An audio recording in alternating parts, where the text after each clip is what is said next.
me to come in, all right? I mean, I'm Matt Andzel. Some of you guys know me. I work here as a part-time professor, and I run a training studio. I'm the head strength coach at the training studio called Extra Mile Fitness.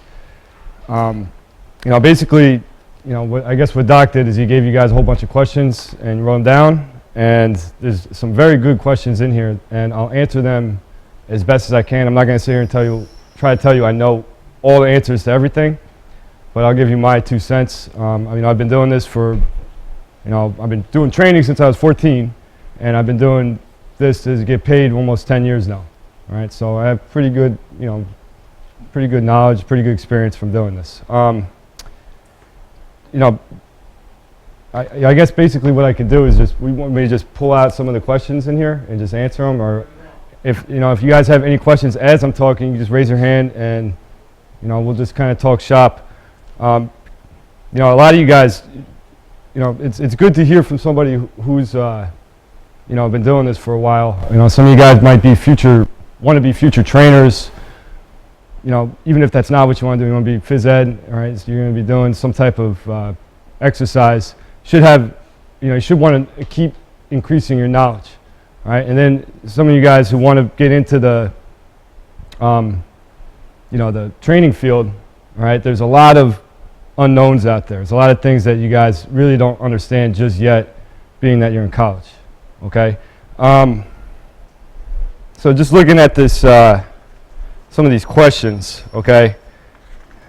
Just a couple questions to clear some things up. There's a question on how did I start my own business? Well, to clear it up, I don't own Extra Mile Fitness. I'm not the owner of the gym. I'm the head strength coach of the gym. There's another guy, his name's Patrick Tui. He owns the gym. He started it. He started with his own money. That is something that I did not want to get myself involved in, right away, at least, all right? It takes a lot of money to get a business started off the ground, all right? Upwards, starting ballpark figure is probably around 50 grand, all right? I didn't have 50 grand, I just wanted to go invest in something. He did, he found a way to do it, he took out loans, all right? If that's something that you want to do, understand the fact that that is a whole process upon itself. And it's if you're dedicated enough, it's possible, but there's a lot of work that is involved in starting your own business. Okay, so I just wanted to clear that up. I'm not the owner, I'm the head strength coach.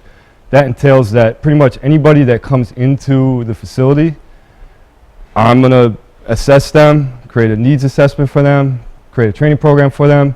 A lot of times I will actually train them myself too, all right? Whether it's group training, individual training, you name it, all right? I'm gonna be the one developing the exercise related stuff, all right? The business side where, charging clients and developing rates and hours and all that stuff, I don't really get too much involved in that. I'll give my opinion on it, but I don't necessarily do that.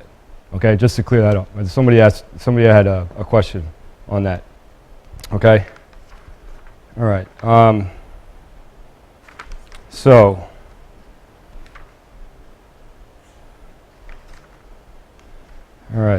I'll bring a question up here.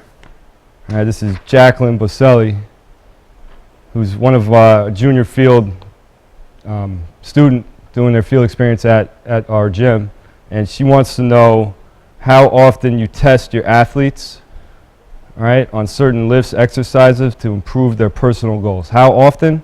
First time you come in, we're going to do a needs assessment, all right, and you'll do I'll call it a baseline test, and you just figure out what their general fitness levels are. We do basic strength tests, all right? We're going to do how many pull-ups you can do in one shot, some mobility exercises like a basic squat without a bar, do a broad jump, all right, do a vertical jump, but we're not going to take somebody right out of the door and just do like a max squat, okay? They might think they know how to do some of the exercises, but they're not going to do that right away because we want to teach them how to do that, okay? So initial test, there's a baseline, really basic body weight type stuff, testing mobility, testing their, whether or not they understand how to do the movements, all right? And then if they decide to train with us, probably after about 10 weeks, 5-10 weeks, once we understand that they understand how to do movements really good, then we could do some rep max type of exercises, like 1 rep max. All right, you guys all familiar with that, I hope? All right, so you're gonna do like 1 rep max squat, all right, and then continue, if they continue to keep training with us, we'll retest them usually it's about every 10 weeks. So if that's a number you're looking for, it's like about every 10 weeks, we'll retest them. Does that make sense? Does anybody have any questions on that? Guys, remember, the floor is open to you guys. You can ask questions as much as you want, okay? All right, I have a question here, a good one. It's from Mike Daly. All right, he's asking training volume for in-season as compared to off-season. All right, how does it vary based on age, all right, and training age? Training volume, all right, for in-season, you're not going to be doing high-intensity type of stuff. High-intensity means we'll be like trying to create a whole new max, okay? You want to stick to basic type of things, okay? And you want to maintain the fitness level that they had at the beginning when they started to whenever their season ends, okay? Now, the other thing you got to realize, too, is who are you training, okay? So if you're training some high school kids, okay? Middle school, high school kids, okay? Here's the thing with these guys. They are constantly growing. They're constantly improving, okay? So they will get, believe it or not, they will get stronger as the season progresses. You know, does that make sense? Because their just bodies are just, like, they're just going all over the place. Hormones, all that stuff at that age, okay? So they can possibly get stronger as the season goes on. Now, if you're training, you know, a guy, you know, maybe some college guys or some, you know, maybe even some professional level guys, that's not really the case. They're not really going to get stronger as the season goes on because their bodies are developed. And if you stress them too much, you stress their central nervous system too much in season, it can make them worse.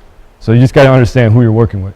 If you're working with some high school guys, yes, you could continue to do training, try to increase their training maxes as the season goes on because of their fitness levels, because they're high school kids, right? They will grow no matter what. You can really push some of those high school kids. I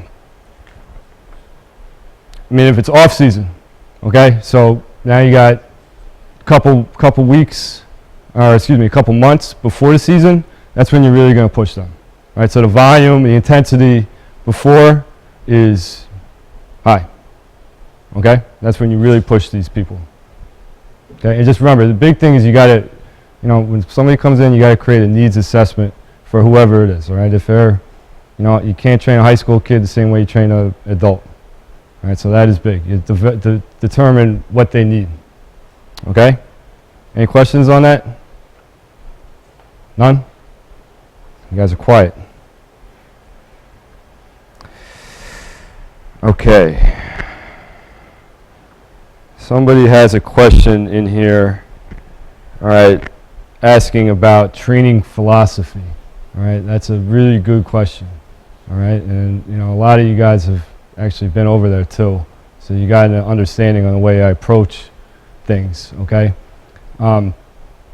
Philosophy, all right? You could come in and you could create the best training program ever, all right? It's about how you implement it, okay? There are literally hundreds of different ways to skin a cat. There's 100 different ways to go about a training program, okay? It's about how you go after it. All right? The main things are your attitude and your effort. All right? That's training philosophy. If you can do those two things, the progress and everything else happens after that will take care of itself. All right? If you don't have the right attitude and you don't put the right effort into it, if you can't check those two things off right away, your training program is worthless. It will not do anything for you. You can't help somebody who has the wrong attitude and gives no effort. So you have to have those two things first, okay? Really, really important, okay? Now, the other thing, you know, at our place, we get a chance to train a lot of athletes, right? And I have a background of being a coach, right? I was a coach here for 6 years. I was on football staff here for 6 years.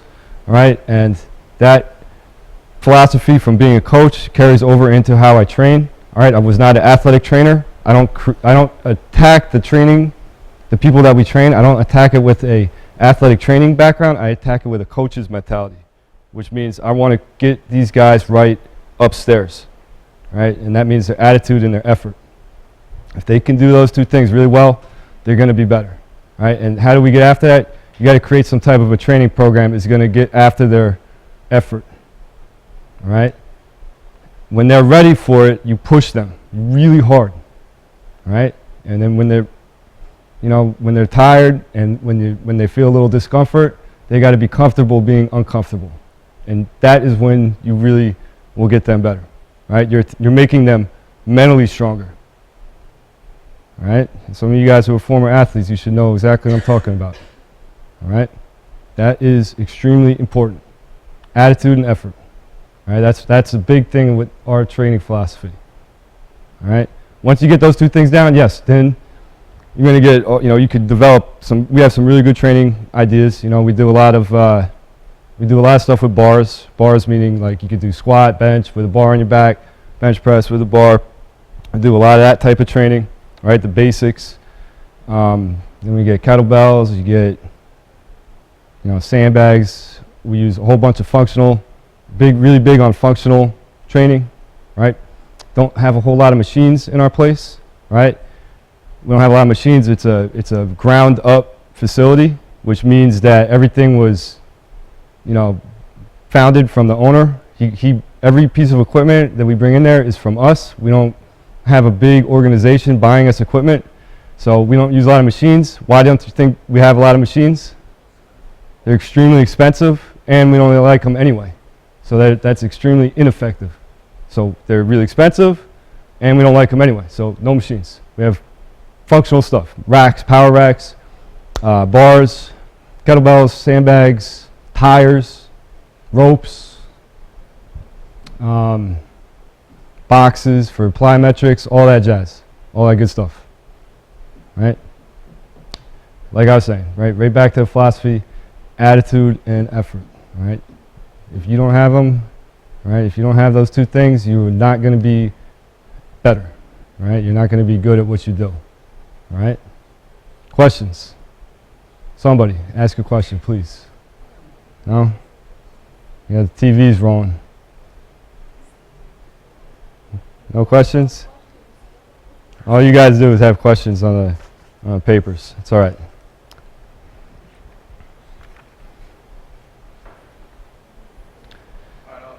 Go ahead, shoot. Hot here. Yeah. How do you help them understand their own body when it comes to exercise? There's no body awareness. So cueing and flexibility and everything is a big thing. But what are some of the things you become successful in trying to get to the first time? Explain how to do an exercise properly. Okay, so he's talking about middle school guys. We're thinking 6th, 7th, and 8th grade kids. What is that? 10 to 13-year-olds. Okay. Big thing with them right away, right? Because they're not that mature. Is they got to have fun while they're training. So you got to figure out a way to make it fun. You don't want to be, like a Nazi to them right away. You can't be mean, right? You do body weight stuff to answer your question. So we're going to teach them how to do body weight squats before you even think about doing a weight. Okay?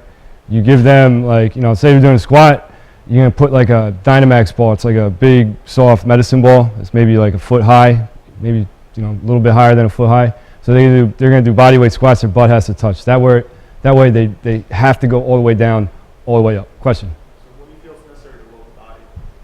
When do you think it's ready? When do you think they're ready? Yeah.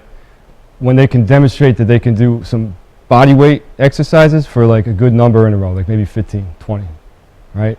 If they can demonstrate they did really good technique with their body weight, then you progress really slowly with weight. Start with 10 pounds. And then you always front load the weight too with the young guys. So that means you hold it in front. You're not going to put the bar on the back right away. So you're going to hold it right here. Okay, and you do. Now, if they can do 10 perfect form with a front-loaded weight, add more weight, right? So if they can do up to maybe 35 pounds, and they can do that perfect, now maybe we can put the bar on their back, right? The other thing, too, with middle school kids is there's a big difference between their actual age, okay, and their physical age, all right? So not every 13-year-old looks the same. Not every 13-year-old has the same frame, right? So their age and their physical age are two different things, right? So if a 13-year-old has like a developed frame and they're strong and they can do that, you could do weights with them. You can introduce it to them because they're physically ready for it. And if they're really thin and they're not, like they haven't hit puberty yet and all that, they're not ready. So you got to understand the difference between age, right, and physical age, right? Some 13-year-olds are, they got a wide shoulders and all that. They might have a physical age of like 16. So yeah, do weights with them. Go ahead. But if they're, skinny and they're really frail and they're struggling with all body weight stuff, then you can't. You got to do body weight. You got to keep doing body weight stuff until they're ready. Does that answer your question? Anybody else? Shoot.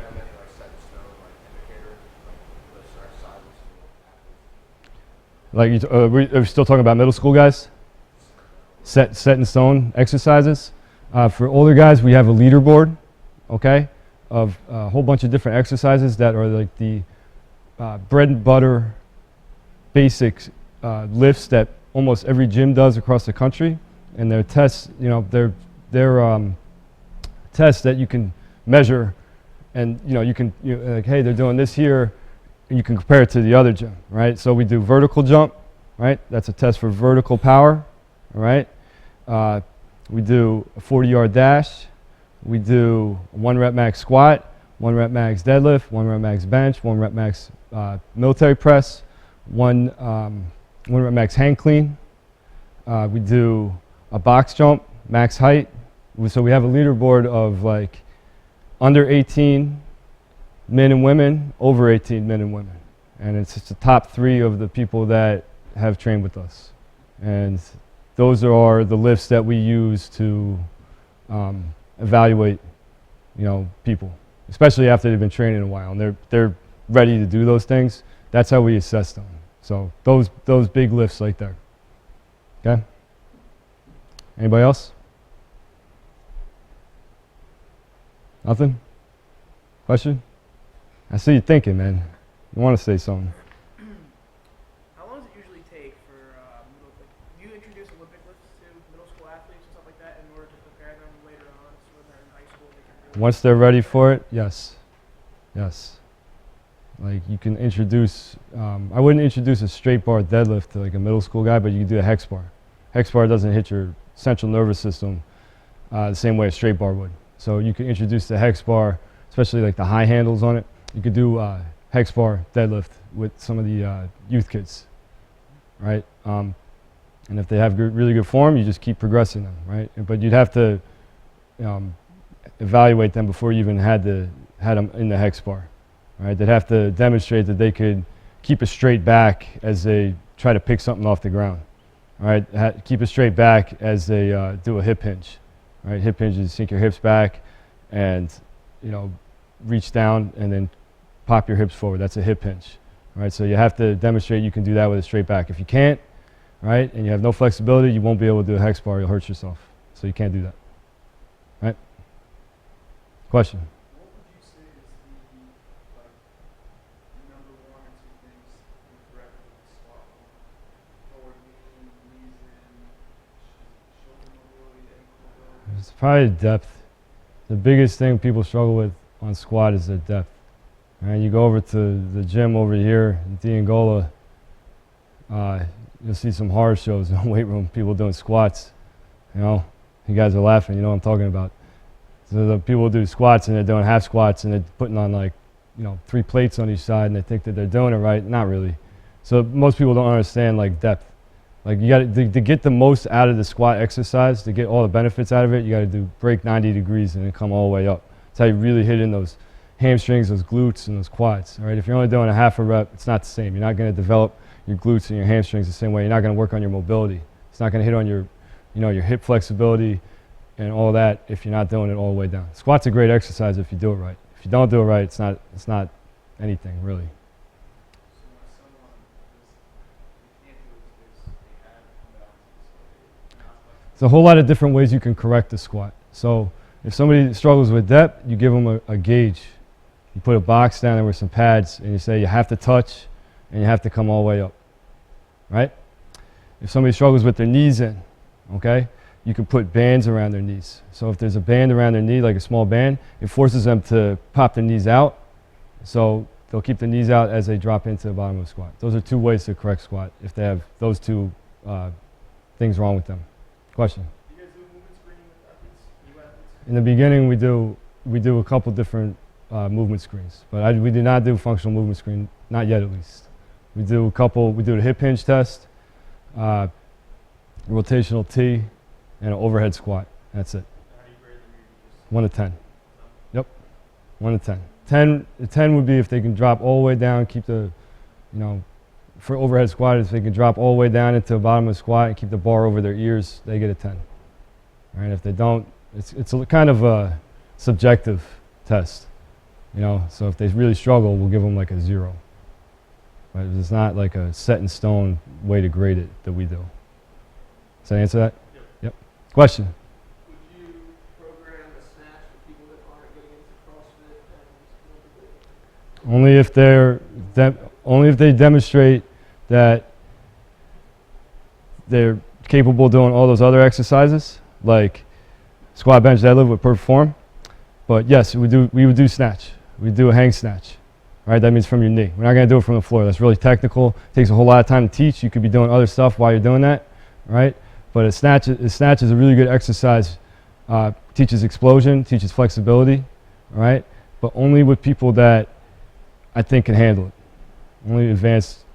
Only some of the advanced clients that we have, right? What we do a lot of is you do it with a kettlebell or a dumbbell with one arm. It's a lot easier to learn that way. So you just go from the ground straight over your head all in one shot, right? Way easier to teach, way easier to learn, right? You do it with the straight bar, people are going to be falling all over the place, falling forward, they don't have the shoulder flexibility. It's not good to do that right off the bat. So you got to demonstrate that you can do it with a kettlebell, do it with one arm first, do it really good, do it with some good weight. Sure, we'll introduce it.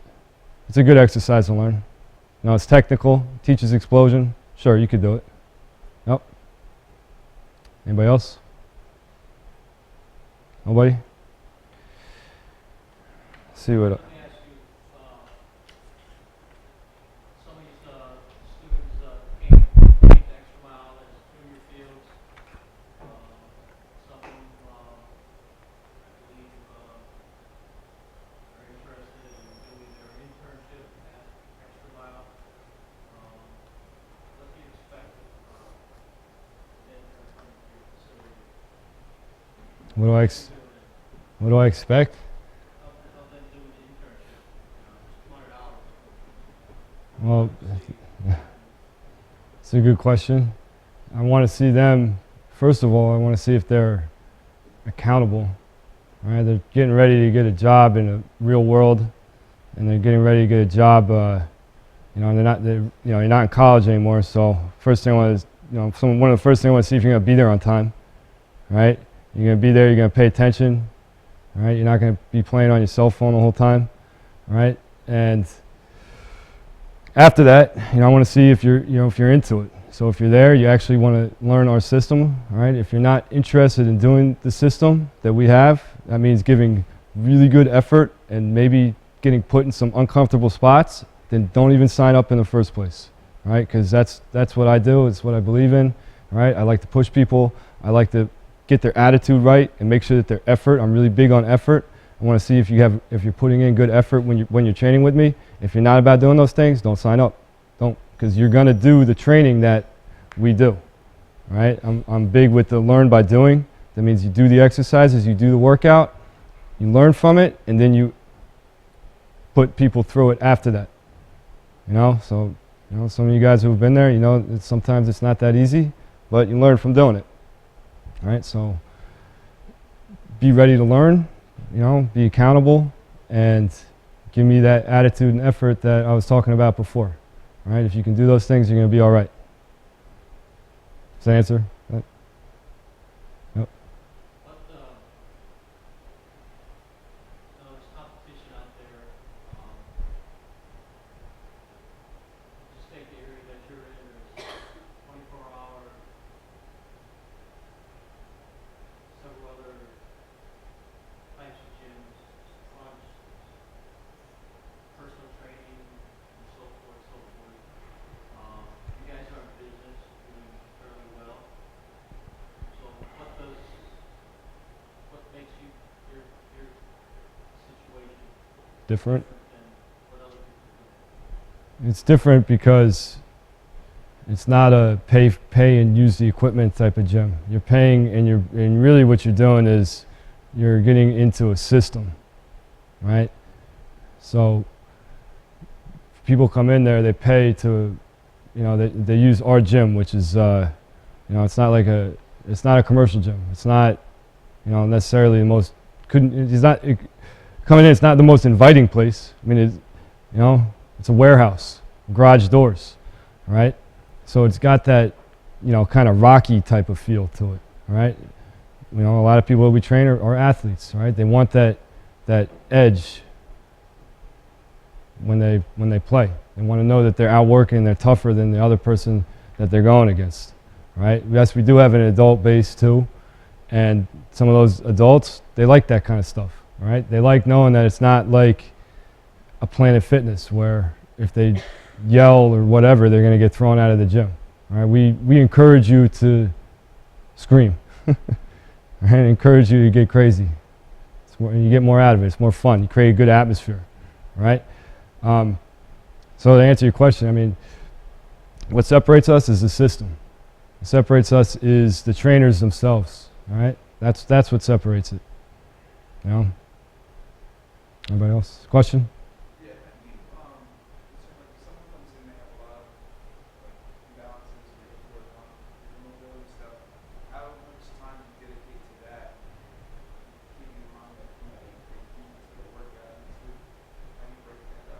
Depends on how bad it is. All right. So that's a really good question. All right. So he's asking if somebody's like fitness level or their mobility is really low, but they want to come in and work out. I would advise that person would do one-on-ones. Okay. So that means they work one-on-one with a trainer, and you have to work on those things before they could advance to doing some of the more, difficult type of training. All right. Now, the problem would be is if somebody is trying to bargain a training session, it's like, hey, they want to do a group training, which is a little bit cheaper rate. So they want to work with, maybe they want to try working with some more advanced people, but they're not advanced themselves. So now they're just put themselves in a hole, right? So that's a real tricky situation. So I would tell that person, like, hey, you got to really work on these mobility things, and you got to do a lot of this stuff kind of by yourself. Before you come in 15 minutes early and do a whole bunch of mobility stuff before you start working with this group, because you don't want to be the one that holds all these other guys back. Does that make sense? So you got to do a whole bunch of stuff so you're not the one behind everybody. All right? But if they came in and they're really bad, you got to do one-on-ones. It's not fair to everybody, right? Build them up during those one-on-one sessions, and then do some group training, right? I feel like the group training, right, is some of the best things you could do, right? You need to push yourself. You need to compete, all right? A few weeks ago, I got a chance to talk to Rutgers strength coach, new head strength coach that they got named Kenny Parker, great guy, intense as hell, all right? And he was talking about, somebody asked him how you making people better. And he's like, you guys don't have to get crazy with X's and O's or getting crazy with training programs, all right? There's two things that you got to do to get better, all right? You got to do everything that you do as hard as you can possibly do it. Every time you do it, you just go as hard as you possibly can, okay? And the other thing is you got to compete against somebody. If you do those two things, you're better right there, then and there, bang, done. Right? The question is, can you check those two things off? Right? I've been doing this forever. I see people come in, all right, and maybe sometimes their effort's not there. I've seen this as a coach, right? I mean, their effort's not there, all right? Their attitude's not there, right? Somebody comes in and they're not training,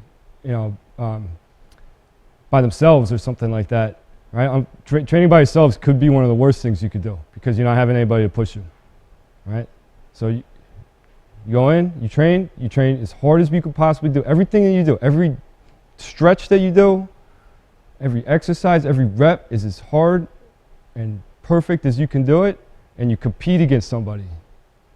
Right? I'm training with you. I want to beat this guy every time I do a rep. I want my rep to look better than his rep. I want to do more weight than this guy does or this girl does every time. If I do those things, I'm going to be better. I will be better than I was if I was training by myself. 100%. All right? You got to answer those two questions, right? Right? Unfortunately, right? I know I kind of sound like I'm real cutthroat with a lot of this stuff, but it's just the way, because I work with a ton of athletes, and I really just want to build those guys up, right? If you're just regular Joe coming off the street, I probably won't be like that to you, right? But I do push the guys who are sports guys a little bit, right? Anybody? Questions? Yeah, you use the word train a lot. Is there a difference between training and working out? Of course. So you guys should know this, right? Training means that there's a goal. Working out means there's no goal. Working out means you just go to get sweaty. Training means you have a purpose, all right? It's another thing that a lot of people have problems with. They just go try to work out. They're just going in there. They go into the gym. They don't have a plan. They just want to go in there and do a couple machines and get sweaty and then go leave. Go ahead. That's fine. If that makes you happy, sure. All right? I'm just saying I come from a coaching background, and everything has a purpose. If you have a why to something, if you know why you're doing it, the how you're going to do it is the easy part. All right? Why am I training? I want to go win a championship. So how am I going to do it? I'm going to go lift weights and get crazy in the gym. All right? If you're just like, hey, I want to go look good on a beach, sure, go do it. All right? But you're probably not going to be training as hard as the guy who wants to go win a championship. It's different. It's just different. All right?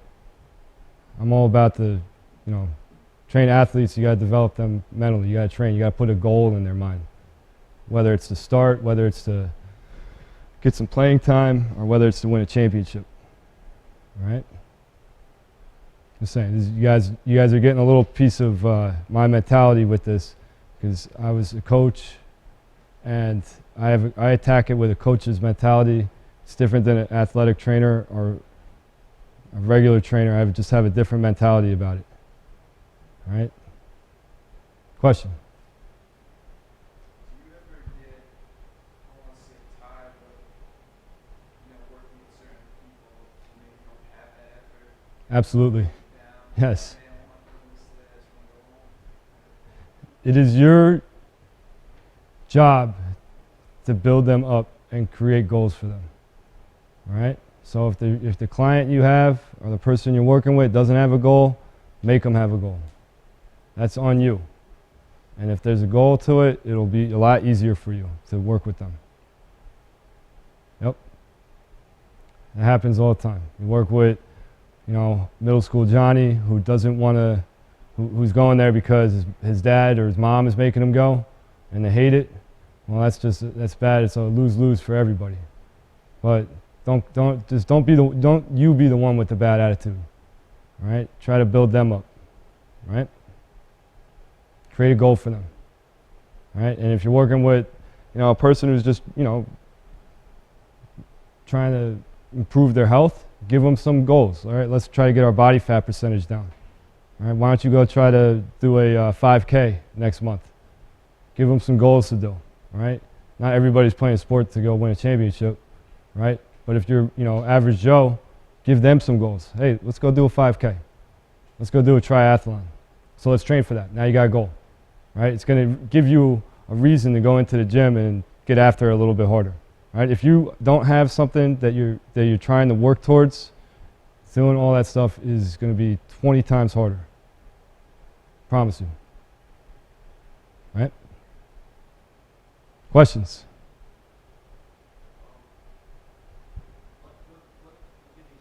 They're all going out through their internship in a couple months in the real world. What are some of the keys that you would suggest to them to be successful in the fitness and wellness field? Have an idea what you want to do right now. And understand the fact that it's not going to be an easy road. For sure. All right? When I say have an understanding for what you want, know what do you want to do? You want to work at a commercial gym? Or do you want to work at you want to be a strength coach at a university or a high school or, maybe even a professional team? Understand have a goal on what you want to do. If you don't know what you want to do, then you're in trouble right now. All right? And if you just want to be a trainer, fine, sure. But you just have to have an idea on what you want to do and then go attack it. All right? If you think that somebody's going to come to you with a job right away, you're in the wrong place. Nobody's just going to give you anything. You're going to have to go out and be active about finding work. And then when you do find work, you got to get after it. All right? What's going to happen is some of you guys are going to want to be trainers, and maybe you get hired, but probably what the place is going to do is they're going to hire you for the people that you train, right? They're not going to give you a base salary. So you're only going to train and you're only going to get paid for the people that you work with. So if you work with 4 people and they only come in twice a week, 4 times 2 is what? Come on, tell me. 8. And you're working 8 hours a week. Do you think you're going to be making a whole ton of money? Nope, you're not. So you're training, but you're not providing for yourself enough to make a living doing it. So you got to find that job that's out there that's going to provide for you. And there's not a lot of them, right? There's not a ton right away. There isn't, right? If you go and just try to be a personal trainer, you're not only going to get paid for the people that you work with. If you want to get paid and make a good living being a trainer, just working for the people that you work with, you're going to need to train 40 hours a week. Think about that, right? At least 20 to 40 hours a week. That means you're going to have at least 10 to 15 clients right away. If you don't have that many people right away, you're not going to be making a ton of money right away. So you might have to build it up. There could be some tough times ahead of you, for sure, all right? Or you could, try to attack another job. Maybe you try to go after a strength coach job. It's a lot different, all right? Or maybe you want to be a physical therapist, or maybe you want to be a phys ed teacher or whatever, all right? You just have to have an idea on what you want to do and then look into it and see how it's going to provide for you, all right? Anybody else? Question? I have the National Council on Strength and Fitness. I have a Bigger, Faster, Stronger certification. I have an Exercise Science Master's from Kane. Those are my certifications. And CPR, AED certified as well. Excuse me? Bigger, Faster, Stronger. It's a certification. It's not the Bell Brothers. It's a really old school training program. I don't know if they have their own training program, Bell Brothers. All right? Questions? Come on, floor is open. Nobody?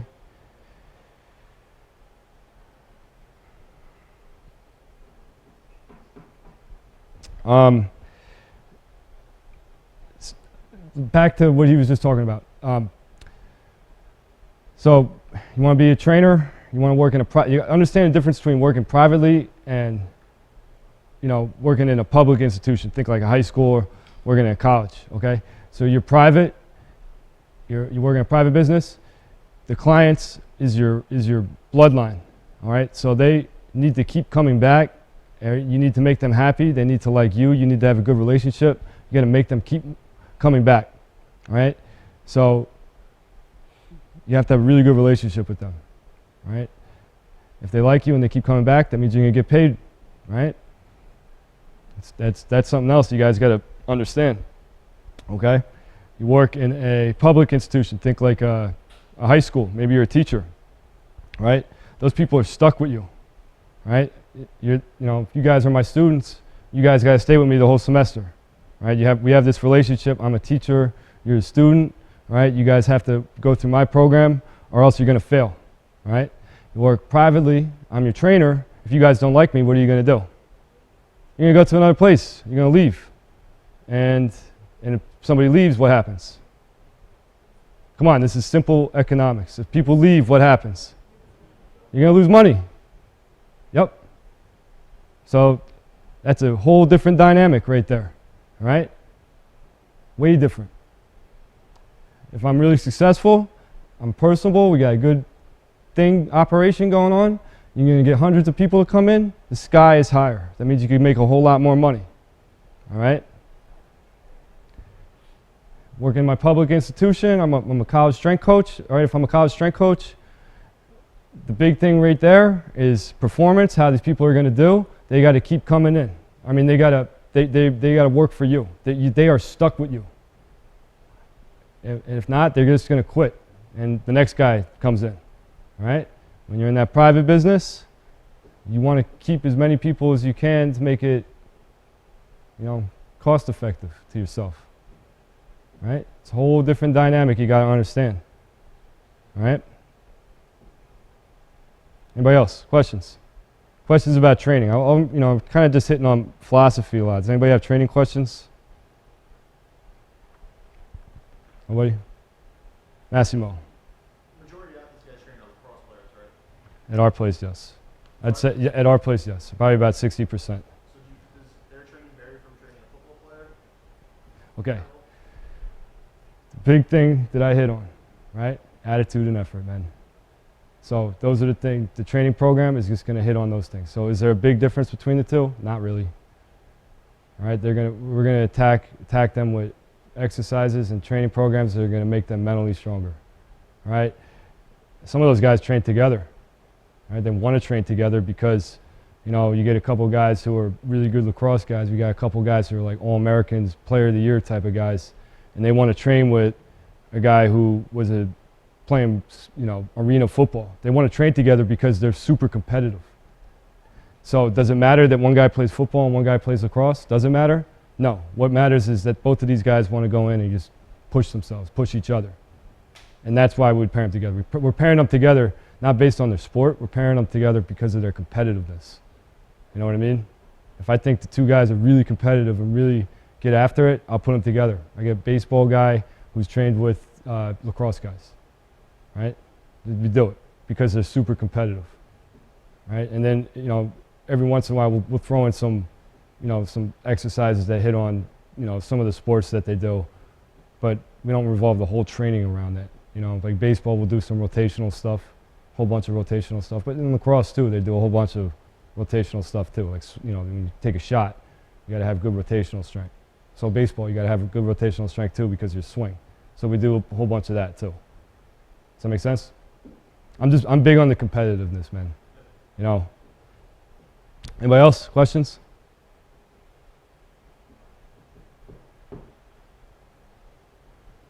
How we doing on time here, man?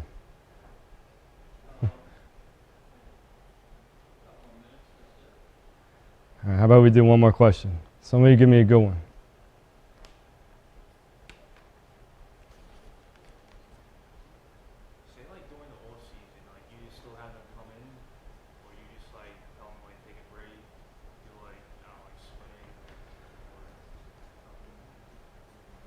During the off season is when they should be training the hardest, man.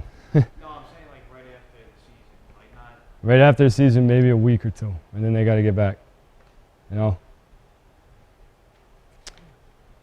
I'll talk about the business again one more time.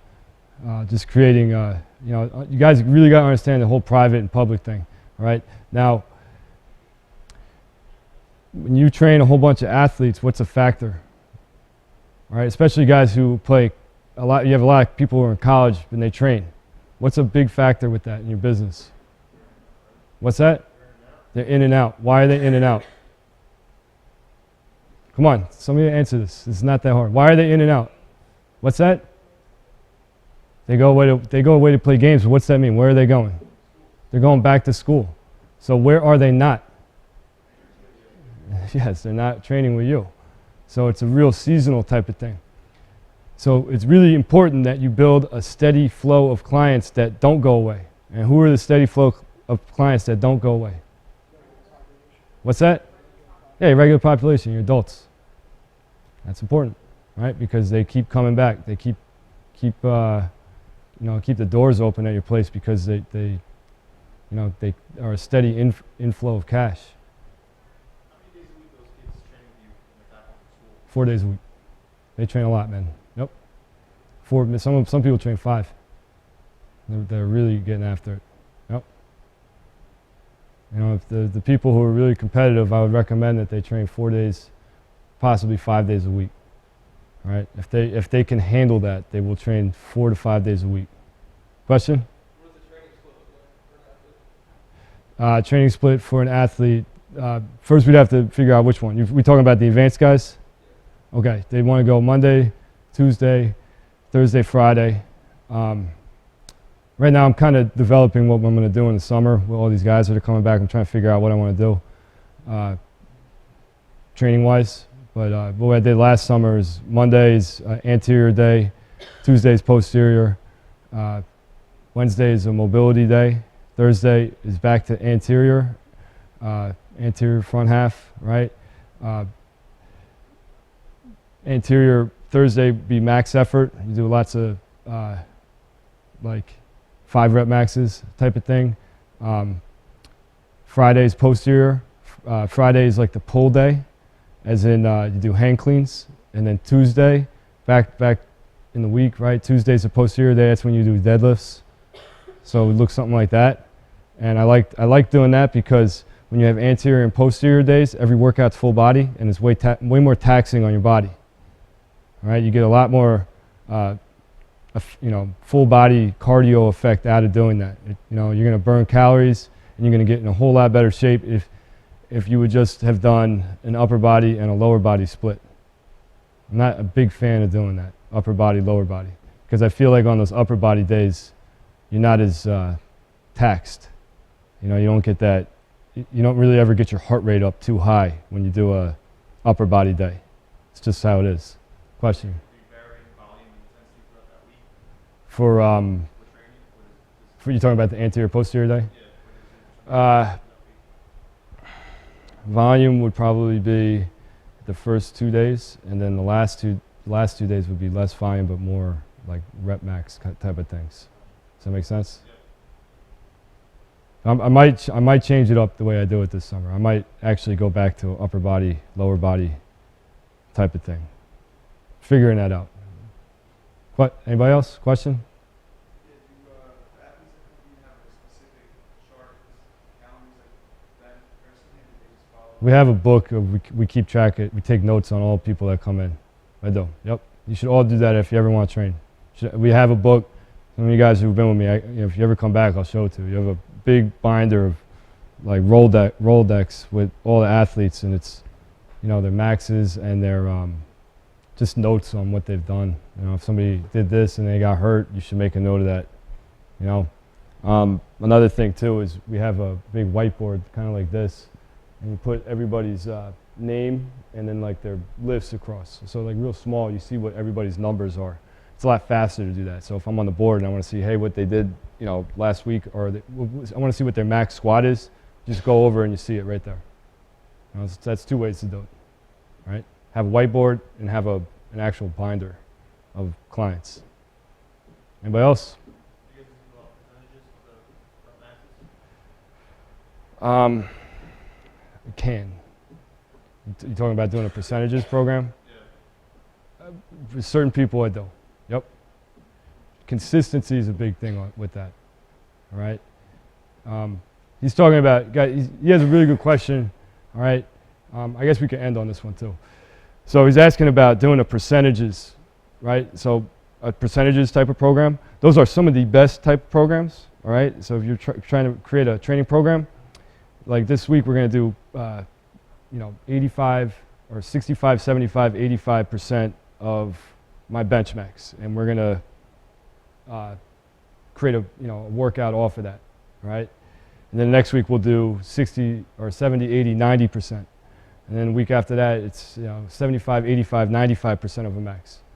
Okay? Those are really good training programs if the person is consistent. Right? So what happens is, unfortunately, when you work in a private setting, is a lot of people aren't consistent. So what I do to counter that is I create a rep max for every certain people. Almost every time they come in, they do a rep max, and then you do a percentage off of the rep max. That's how you counter that. It's people that might only come in once or twice a week.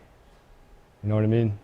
Now, if somebody's coming in 3 or 4 days a week, every week, you should have it structured very well, where this week they do this percentage, the next week they do this percentage, the following week they do this percentage, and then you put a deload week in, and if you don't structure it like that, the people are gonna be overtrained, and they're gonna suffer from their performance will suffer big time. Okay, that's for people who are consistent. They're there a lot. Now, you guys are going to be trainers and coaches. You guys have to understand that fact. If you don't, your people are going to be not trained great. They're going to be out of it. That is extremely important. All right? But people, consistency is always an issue. If people aren't consistent, then you can't really do that. Question? So you keep it, like when you keep all of them on record, right? So you do the math for all of them for 95%, 85%, Yeah. 75%, then you have it like listed for you. How long would you take before you redo that entire equation? Because as they get progressively stronger, you would have to change that number to see what exactly it's When you do a 1 rep max, next time you do a 1 rep max, gonna be like every day. every 10, 12 weeks. Yep. Every 10 to 12 weeks, you could change that. All right?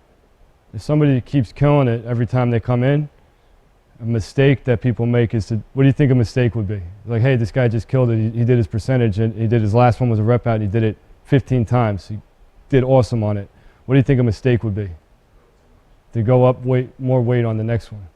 If he's hitting 15 reps on that percentage max out, that tells you that your training program is doing really good. So you stick with it. Right? You don't just like, hey, this guy just killed it. Let's put more weight on next time. Don't do that. That's a mistake. Right? That is definitely a mistake. If you do that, you do too much, then you just fried his central nervous system, his or her central nervous system. They're not going to do as good. Right? Anybody else? Questions? Right? I guess that was kind of the last one.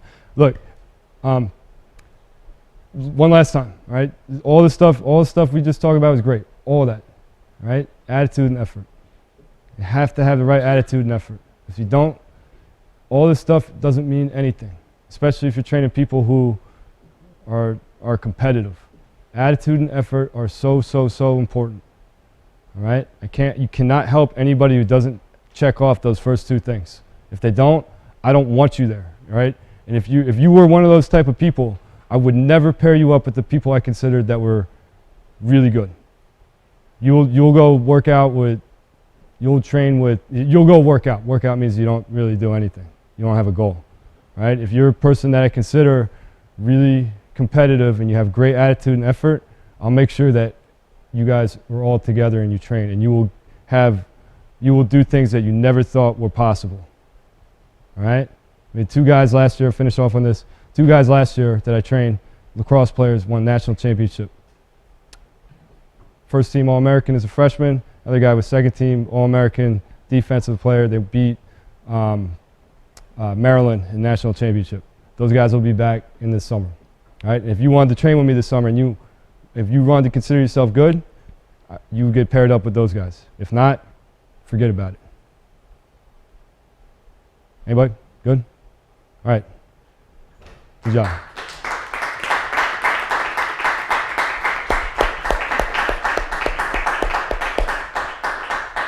Thank you. Hope I didn't bore you.